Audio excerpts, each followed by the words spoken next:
Hello everyone, आप सभी को फिर से आज एक नए वीडियो में स्वागत है। तो आज हम लोग देखने वाले हैं कि अब तक हमारे बिहार से कितने महापुरुष जन्म लिए हैं। आज जो हमारे बिहार पूरे राज्य में, पूरे इंडिया लेवल में जो कहा जाता है सबसे पिछड़ा राज्यों में गिना जाता है, तो आखिर उस पिछड़ा राज्य की वजह क्या है और पहले हमारे राज्य की क्या स्थिति थी, उस चीज़ से उस समय से और आज तक के सभी वो महत्वपूर्ण चीज़ को हम लोग थोड़ा बहुत समय देकर उस पर हम चर्चा करेंगे कि कैसा रहा हमारा बिहार का पुराना इतिहास और आने वाले समय में भी क्या होने वाला है। तो सबसे पहले हम देखें कि हमारा जो बिहार, जो ईसा पूर्व की हम बात कहें कि पूरे वर्ल्ड में जो अमेरिका कहता है कि पूरे विश्व में सबसे पहला अगर कोई लोकतंत्र की स्थापना किया है तो हमारा अमेरिका है। परंतु उस अमेरिका को नहीं पता कि जो लोकतंत्र की स्थापना आज हम कहें कि आधुनिक युग में जो कि 1776 में स्थापित हुआ था अमेरिका में, वही लोकतंत्र हमारे बिहार में कहें कि ईसा पूर्व की बात में, ईसा पूर्व में वही बिहार के वैशाली में आप जानते हैं कि वैशाली एक परिसंघ की स्थापना हुआ था और उस परिसंघ में पूरे जो भी काम होता था उसमें पूरे राजा की सहमति से जनमत संग्रह जिसमें बहुत सारे लोग जिस फेवर में रहेंगे, जिस सपोर्ट में रहेंगे, उसी काम को किया जाएगा, जो ईसा पूर्व की बात है। तो आप ये बताइए कि सबसे पहले लोकतंत्र की स्थापना कहाँ पे हुआ, हमारा बिहार या अमेरिका? एक तरफ बिहार कहता है कि हमारा ईसा पूर्व की कहानी है, ईसा पूर्व की बात है कि हमारा उस समय के राजा जो कि जनमत संग्रह के माध्यम से ही किसी चीज़ के लिए डिसीजन लेते हैं, और आज जो अमेरिका 1776 में स्वतंत्र हुआ है वह कहता है कि सबसे प्राचीनतम लोकतंत्र हम हैं। आप देख सकते हैं कि कितना बड़ा डिफरेंस है। उसके बाद में कहें कि जो सिकंदर पूरे विश्व को जीत चुका था, पूरे विश्व में हम कहें कि जो विश्व विजेता का उपाधि लिया था, पूरे विश्व को जीत चुका था, वो अगर कहीं पे हारा तो यहीं बिहार से ही हार गया। तो आखिर बिहार में ऐसा क्या था? उस समय हमारे बिहार में राजा कहे तो धनानंद था, और इनके डर से इनकी जो सिकंदर की जो सेनापति थे वो आगे ही नहीं बढ़ पाए, क्योंकि धनानंद के पास काफ़ी अधिक मात्रा में हाथी था और उस समय युद्ध मैदान में कहें कि काफ़ी अधिक मात्रा में हाथी का प्रयोग होता था धनानंद के सेना द्वारा, और उसी भारी भरकम सेना के डर से सिकंदर की सेना बिहार में नहीं इन कर पाया। तो आप सोचिए कि हमारा बिहार कितना गौरवपूर्ण था और उस समय हमारे के राजा कितने हम कहें कि बहादुरी से किसी भी चीज़ को लड़ते थे। वहीं उसके बाद कहें कि चंद्रगुप्त मौर्य के बारे में तो आप सुने होइएगा, ये भी हमारे बिहार के ही रहने वाले हैं, जिनकी शासन कहें कि ईरान तक हुआ करता था और पूरे रेशम मार्ग पर इनका अधिकार हुआ करता था। और यही हम कहें कि सिकंदर के जो सेनापति था, इनकी बेटी थी हेलेना, इन्हीं चंद्रगुप्त से विवाह होता है और इनके दहेज में कहें कि ईरान तक का क्षेत्र मिलता है चंद्रगुप्त मौर्य को। तो यही आप देखिए कि जिस बिहार में रहने वाले जिनका क्षेत्र कहें जो मगध में इनका राज्य था, वहाँ से लेके और ईरान तक जिनका क्षेत्र था, तो वो हम कहें चंद्रगुप्त मौर्य था। कनिष्क का भी आप नाम सुने होइएगा, जो कि हम चीन की जो क्षेत्र देखते हैं, रेशम मार्ग का जो क्षेत्र देखते हैं, जो रेशम मार्ग था जो हमारे चीन से लेकर और हम कहें कि पूर्व तक जाता था, उस मार्ग पे हम कहें कनिष्क का शासन था और वहाँ से जो विदेशी मुद्रा का कर संग्रह किया जाता था तो वो बिहार के खजाने में ही आता था। आप सोच सकते हैं कि ये सभी हमारे बिहार ही के थे। उसके बाद में हम कहें कि गुप्त काल में एक सबसे हम कहें कि इनके बारे में तो कहना अगर हम चाहें तो शब्द कम पड़ सकता है कि इतने महान थे कि पूरे वर्ल्ड में हम कहें कि सबसे पहले जीरो किसने दिया था, तो यही हम कहें आर्यभट्ट थे। पूरे वर्ल्ड की बात कर रहे हैं, जिस समय जीरो था ही नहीं। आज आप समझिए कि जिस संख्या के बाद में अगर जीरो लगता जिस संख्या के बाद में जीरो लगने से उसका मान 10 गुना हो जाता है, उस जीरो का खोज इसी बिहार के धरती पटना में एक जगह है तेलंगाना, वहाँ के रहने वाले हमारे आर्यभट्ट हैं, उन्होंने खोज किया था इस जीरो का।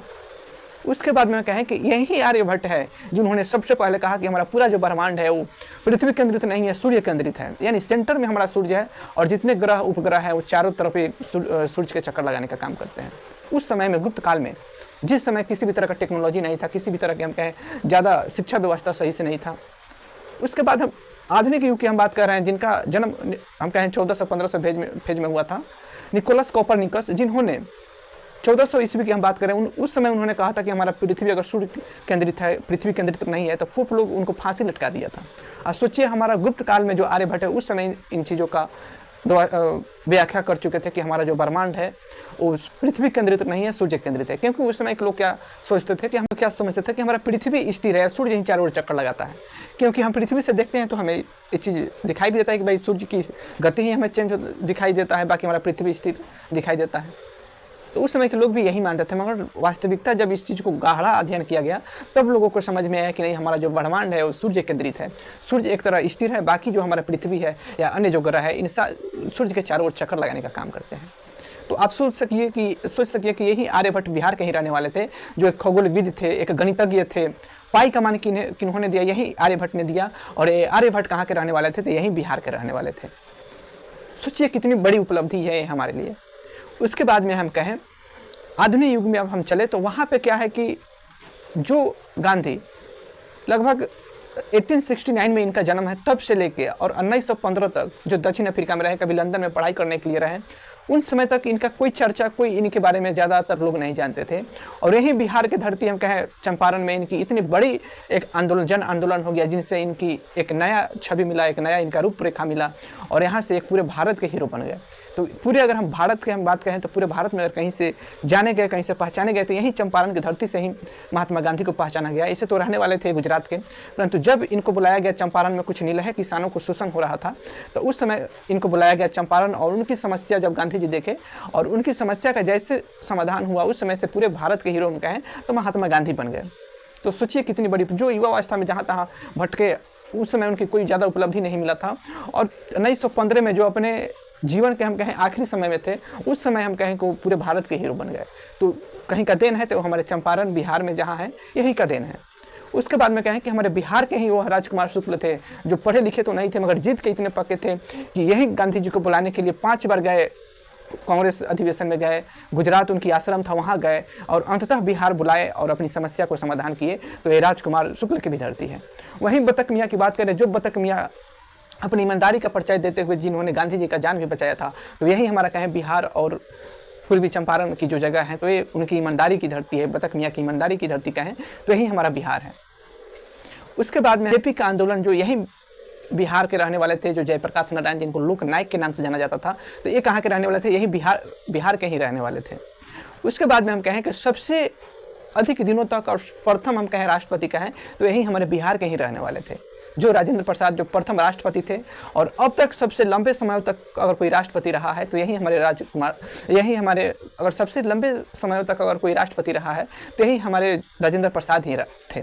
तो बताइए, जो पहला राष्ट्रपति दिया जो जगह बिहार, उनकी आज की स्थिति ऐसी है। उसके बाद में हम कहें, और आज हम कहें उनके बाद कि आज हमारे पूरे भारत में सबसे ज़्यादा IAS IPS कहीं का लड़का बनता है तो वो हमारे बिहार के ही लड़का है। तो बताइए, जहाँ पे इतनी बड़े मात्रा में टैलेंटेड लोग को देखा गया है, तो आखिर किनके भेंट चढ़ गया कि आज सबसे पिछड़ा राज्यों में आज हमारा बिहार का गिनती होता है। शिक्षा के क्षेत्र में कहें, स्वास्थ्य के क्षेत्र में कहें, हर चीज़ में हम कहें कि काफ़ी हम लोगों को एक पिछड़ापन का अनुभव होता है। तो आखिर किनके बलि चढ़ा, किनके भेंट चढ़ा? आप भी इस चीज़ पे एक बार गौर कीजिएगा कि जो हमारा इतिहास बिहार का पहले था, जिसका सेंटर बिहार था और इसका क्षेत्र कहें कि ईरान तक था, उस बिहार की स्थिति आज ऐसा हो गया है। तो बाकी आप क्या हमारे बिहार के बारे में सोचते हैं? और तो हमारे बिहार में बहुत सारे नए चीज़ों का योगदान लोगों ने दिया है, परंतु ये तो हमारा बेसिक जो एक नॉर्मल सब कोई जानता है, उन व्यक्ति को हम आज आपको बताने का प्रयास किए हैं। यही हम कहें बिहार के ही रहने वाले थे। वो 7 छात्र जो शहीद हो गए थे यहीं पटना में, जो कि तिरंगा जब 1942 में हमारा देश स्वतंत्र हो रहा था, तो उसी तिरंगा को अंग्रेज के जो ऑफिस था वहाँ से हटाकर फेंकने में अगर किसी ने शुरुआत किया था तो वो हमारे बिहार के छात्र ही थे और 7 के 7 छात्र शहीद हो चुके थे। परंतु हमारे देश के शान, हमारे देश के हम कहें कि शक्ति, जो हमारा तिरंगा था उसको गिरने नहीं दिया था लोग, तो ये हमारे बिहार से ही वैसे लोग थे। तो बाकी आप क्या सोचते हैं हमारे बिहार के बारे में? आप अपना राय भी बताना मत भूलिएगा। और वास्तव में हमारे बिहार में ऐसा क्या व्यवस्था किया जाए जिससे जो भी वर्तमान में व्यवस्था बना हुआ है इसको सुधार किया जा सके,